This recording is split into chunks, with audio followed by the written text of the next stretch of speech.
Dragon Ball est une licence qui a marqué des générations entières, des combats légendaires, des transformations mythiques et des personnages devenus des icônes. Mais après Dragon Ball Z, une question restait. Est-ce que Dragon Ball pouvait encore nous surprendre? Le retour avec Dragon Ball Super a ramené la hype, mais il manquait encore un film capable de créer le même impact qu'à l'époque. Puis, en 2018, on nous revient, Broly. Mais pas le même Broly qu'on connaissait. Une nouvelle histoire, une nouvelle vision du personnage, et surtout, un combat qui allait marquer les fans du monde entier. Goku, Vegeta, Broly, et enfin, Gogeta, officiellement dans le canon. Aujourd'hui, on va voir pourquoi Dragon Ball Super Broly n'était pas juste un film, mais un véritable tournant pour toute la licence.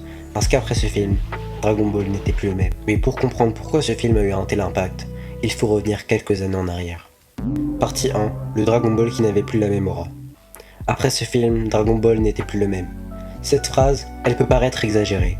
Après tout, Dragon Ball a connu des dizaines de films, des centaines d'épisodes, des transformations à ne plus en finir. Alors pourquoi Dragon Ball Super Broly serait différent? Eh bien parce qu'avant ce film, Dragon Ball traversait une période compliquée. Pour comprendre pourquoi Broly a eu un tel impact, il faut revenir quelques années en arrière. En 1996, Dragon Ball Z se termine. Pendant près de 20 ans, il n'y a plus de véritable suite. Les fans vivent surtout grâce aux jeux vidéo, aux rediffusions à la télé et à des films qui, même s'ils étaient cultes, n'étaient pas considérés comme faisant partie de l'histoire officielle. Puis, en 2013, Battle of God sort et rallume la flamme, découvre Beerus, Whis, le Super Saiyan God. Les fans retrouvent enfin leur licence préférée. 2 ans plus tard arrive la résurrection de F. Le retour de Freezer fait plaisir, mais beaucoup trouvent le film moins marquant. Malgré tout, Dragon Ball est officiellement de retour. Et ensuite arrive Dragon Ball Super. Sur le papier, c'était le rêve de tous les fans. Dans la réalité, les débuts sont beaucoup plus compliqués.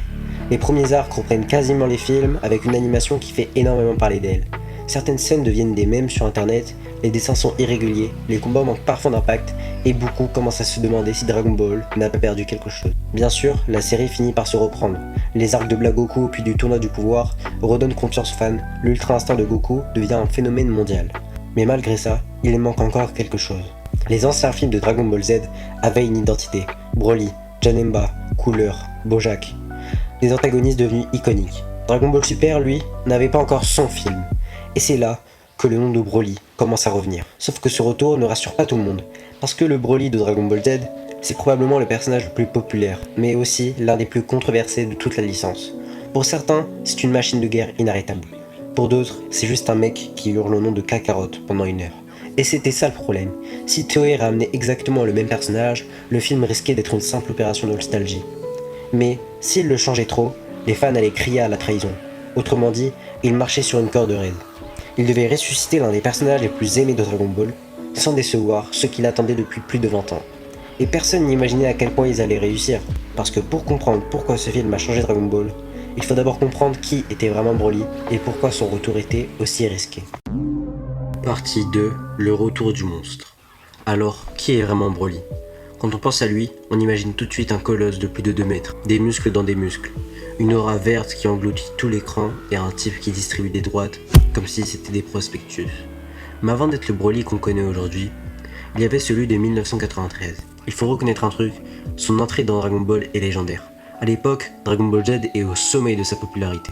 Les films sortent presque tous les ans et Toei veut frapper un grand coup. Il crée alors un nouvel ennemi. Pas de démon, pas de cyborg, pas un extraterrestre sorti de nulle part. Il crée le Super Saiyan légendaire. Une transformation évoquée depuis des années, mais qu'on n'avait jamais réellement vue. Et dès sa première apparition, Broly impose le respect.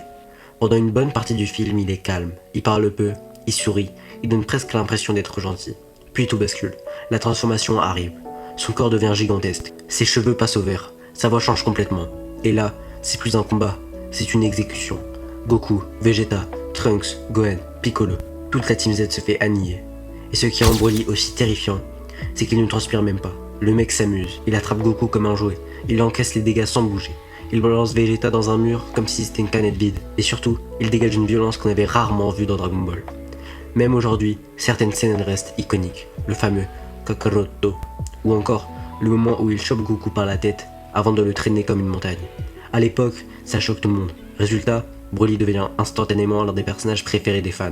Mais avec le temps, les critiques commencent à tomber, parce qu'en dehors de son charisme, le personnage est finalement assez vide. Son obsession pour Goku repose sur une histoire devenue presque un mème.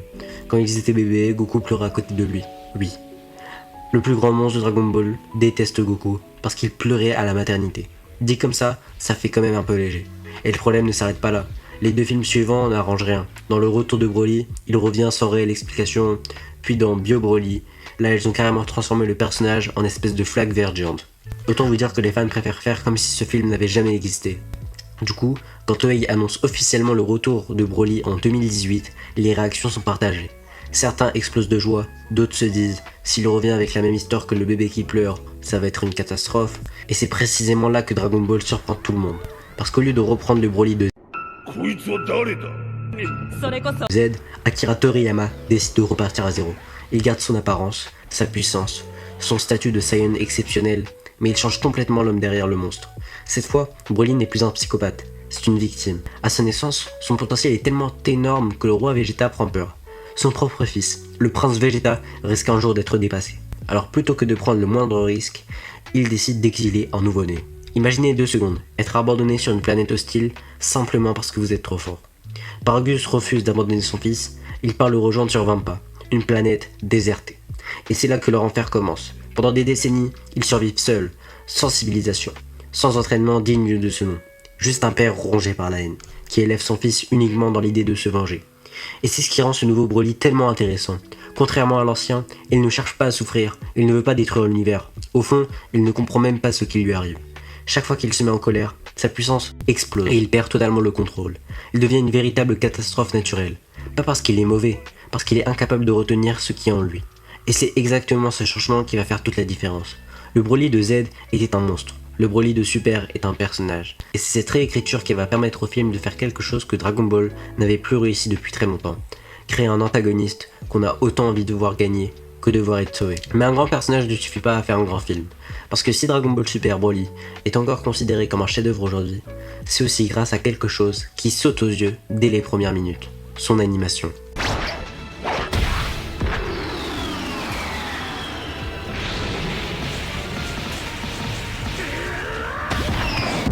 Partie 3, le film qui a tout changé.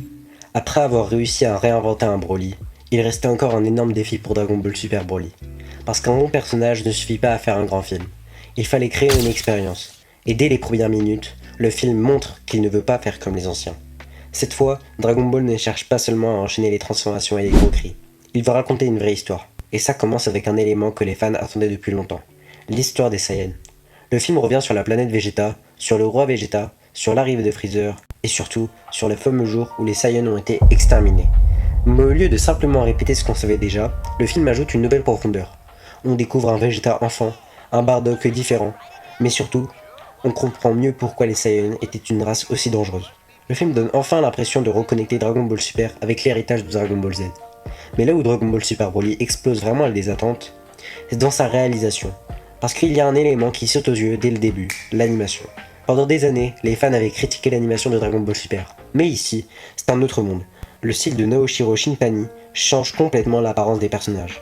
Les traits sont plus simples, les mouvements sont plus fluides, les combats semblent beaucoup plus naturels, Goku et Vegeta ne ressemblent plus à des personnages figés qui attendent leur tour pour attaquer.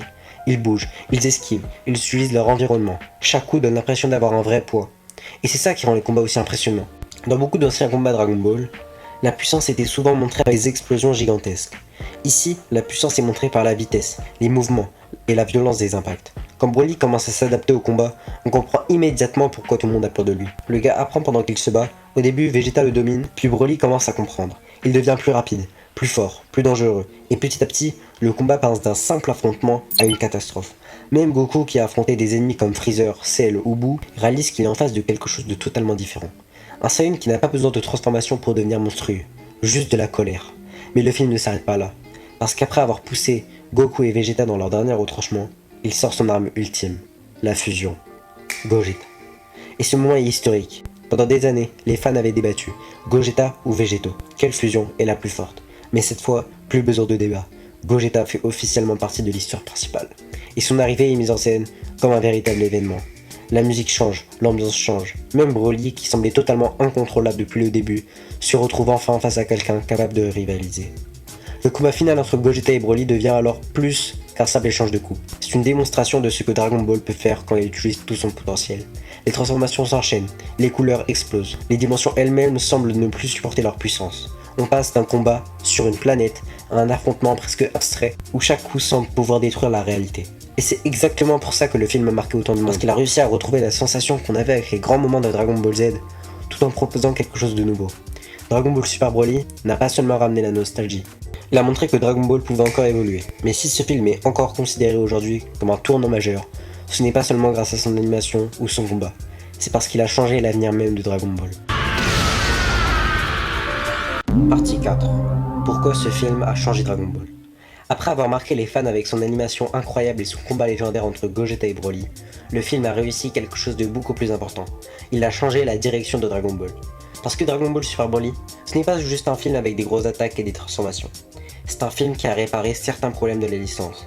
Déjà, il a réussi un exploit que beaucoup pensaient impossible, rendre Broly intéressant. Pendant des années, Broly était surtout connu comme le mec trop fort qui déteste Kakarot. Un personnage avec un énorme potentiel, mais une histoire assez simple. En 2018, Toriyama décide de prendre ce personnage et de lui donner une vraie personnalité.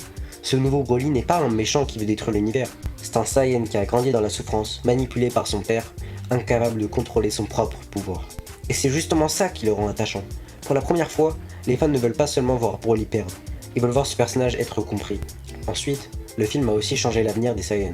Avant, on connaissait surtout Goku et Vegeta comme les derniers grands représentants de leur race. Mais avec ce film, on découvre une nouvelle vision des Saiyans. On voit leur passé, leur planète, leur civilisation, et surtout, on découvre qu'il reste encore beaucoup de choses à raconter sur eux. Mais le plus gros événement du film reste évidemment Gogeta. Pendant plus de 20 ans, les fans rêvaient de voir Gogeta revenir dans une histoire officielle. Elle était devenue une légende grâce au film Fusion Reborn et aux jeux vidéo. Mais en 2018, il devient enfin canon, et son apparition montre une chose importante. Dragon Ball Super accepte enfin de jouer avec tout l'héritage de la licence. Il ne cherche plus à effacer Dragon Ball Z. Au contraire, il utilise son passé pour construire son futur. Et ça se ressent aussi dans la qualité visuelle. Le style de ce film devient une nouvelle référence. Beaucoup de fans considèrent même que Dragon Ball Super Broly représente l'un des plus hauts niveaux d'animation jamais atteints par la licence. Chaque mouvement est travaillé, chaque impact est violent, chaque transformation semble avoir une vraie importance. Le film donne l'impression de regarder un événement mondial. Et c'est peut-être ça le plus important. Pendant longtemps, Dragon Ball était une licence qui avançait grâce à la nostalgie. Mais avec Broly, elle montre qu'elle peut encore créer de nouveaux moments historiques, des moments dont les fans parleront pendant des années. Le combat Goku contre Freezer, le Super Saiyan face à Freezer, Gohan contre Cell, Goku Ultra Instinct contre Jiren, et maintenant Gogeta Blue contre Broly. Un nouveau moment qui rejoint la légende. Au final, Dragon Ball Super Broly n'a pas seulement été un excellent film. Il a rappelé pourquoi Dragon Ball était devenu aussi populaire. Parce qu'au fond, Dragon Ball ce n'est pas seulement des niveaux de puissance, ce sont des personnages conçus depuis des années, des rivalités, des dépassements de soi, et des moments qui donnent envie de crier devant son écran. Et c'est pour ça qu'après ce film, Dragon Ball n'était plus le même.